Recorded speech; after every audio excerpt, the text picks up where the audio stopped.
I'm an RBM instructor at Training Center Yorktown, and today we're going to talk about transferring passengers while underway. So the first thing we do is we make communications with the ship. We're going to make sure that we know what side we're going to pass the people over on. We're going to make sure that everything's set up. We brief our crew. We want to ideally do this on the leeward side of whatever vessel we're approaching. If there's vessels of two different sizes, the smaller vessel is going to make their approach to the bigger vessel, not vice versa. So we've called the RBM in front of us. We've told them that we're going to make our approaches, and we have our fenders set up on the side that I'm on because we should always drive from the side we're working on.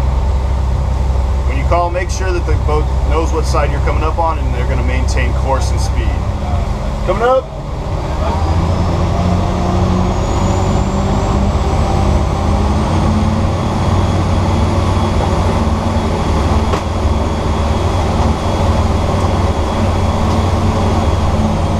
Making our approach to the boat, we're not driving right at the boat.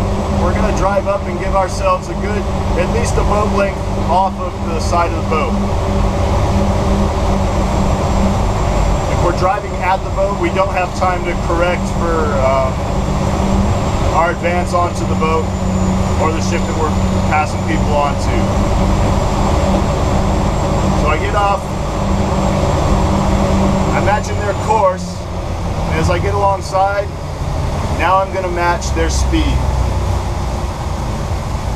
Right now, I'm not closing on the boat. I'm just focusing on matching the course and speed of the other boat. I'm looking at the boat and I'm going to decide what's going to be my reference point that I'm going to keep off my shoulder as I make my approach. Since we're going to the other RBM, I want myself to be kind of in the middle. So I'm going to use their middle window as my reference point and put that right off my shoulder before I make my approach. So I'm looking at the middle window. I've matched their course and speed, and now I'm going to start making my approach. As you make your approach, you're going to have to give little tweaks on your joystick to hold that position.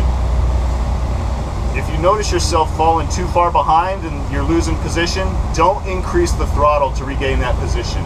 First, bring your bow back, match their course again, push ahead, regain that position before we start closing. If you try and regain that position just by speeding up, all you're going to do is ram into the other boat. So make sure you match their course again before you push ahead on your throttle. So now I'm looking at my position on their boat. I'm back in the middle window. Now I'm going to start making my approach. Tiller over, slight tweaks with the throttle, nothing too much, and I'm just watching that middle window and I'm controlling how quickly I'm closing onto the other boat. We don't want to come in too fast because if we bang into the boat we could throw people in the water or damage our vessel or the other one.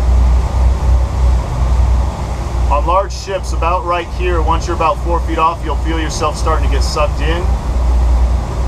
On this RBM or smaller boats, you're going to feel a bow wake that you're going to have to overcome.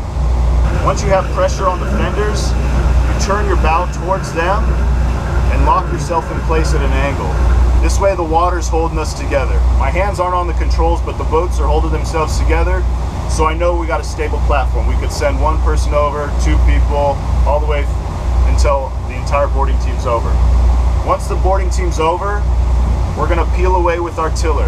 It's very important that we don't let go or bring back the throttle because we'll just drag down the side. So we have to keep our power on, and we're just relieving pressure with the tiller, and we're watching the space between the boat.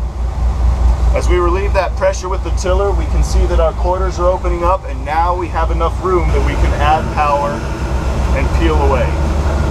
If you don't allow that space to open between you before you power out, you'll drag your quarter along the side of the boat you're boarding. That's it for passenger transfer.